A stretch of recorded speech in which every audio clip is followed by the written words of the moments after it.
Good afternoon, everyone. Hope you're having a great day today. It is bright and sunny. It is supposed to be a fantastic week of temperatures here in North Carolina,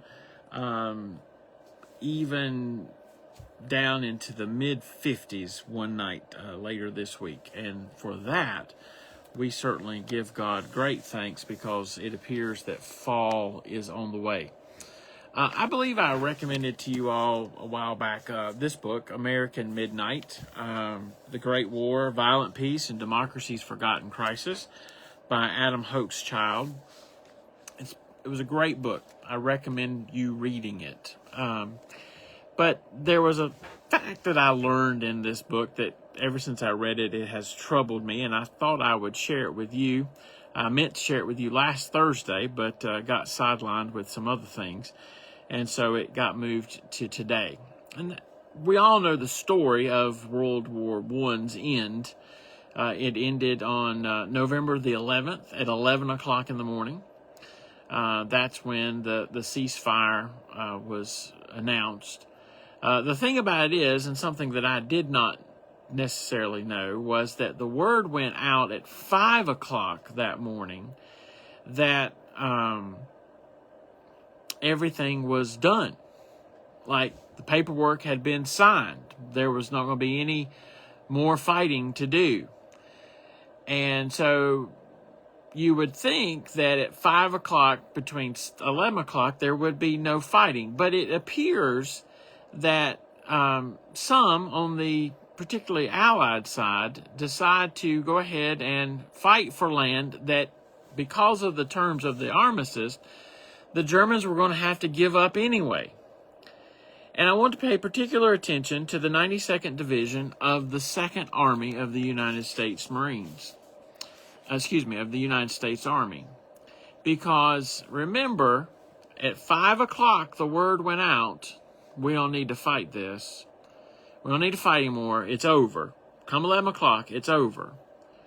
And yet, these troops, who were all African American, it should be pointed out, were sent into battle against the Germans at 10:30 a.m.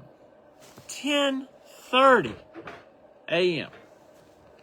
I'm going to read you the paragraph where this is discussed by Hochschild.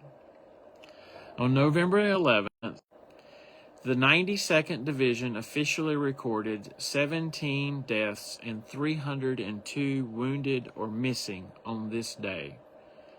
One general declared that the real toll was even higher. The First World War ended as senselessly as it had begun.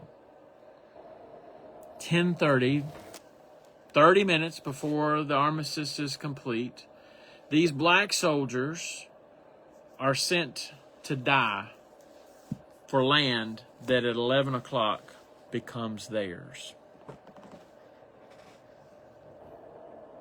Why?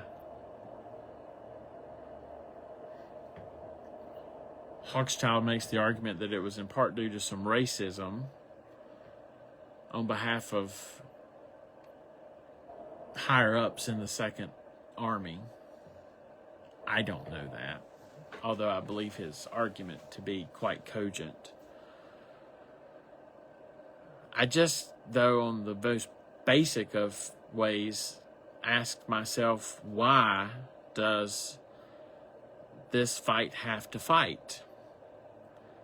The war is over. Why are we killing and wounding people when the end is already known? And as I think that, I also think to myself that happens a lot in life still. Maybe not on battlefields, but in boardrooms, in conversations, in all sorts of areas of life.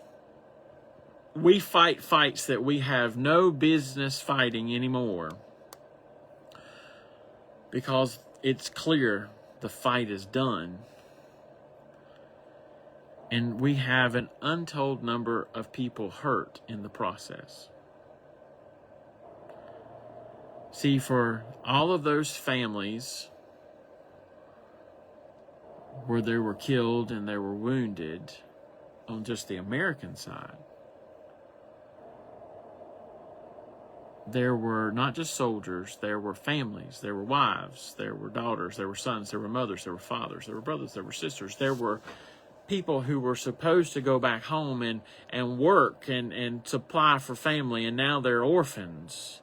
There's economic systems changing. There's all sorts of other ramifications going on with this. For what reason? And it doesn't even matter militarily. So there really is no reason.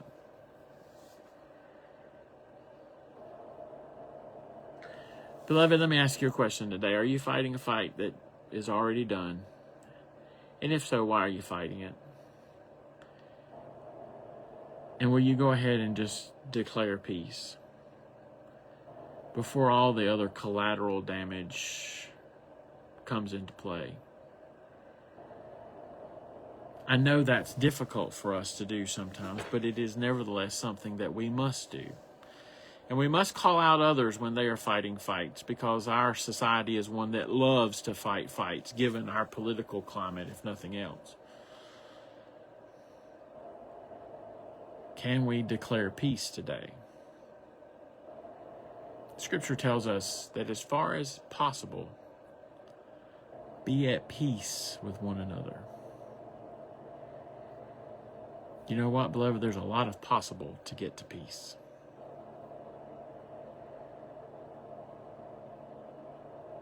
And in saving the lives of others, we just might save ourselves.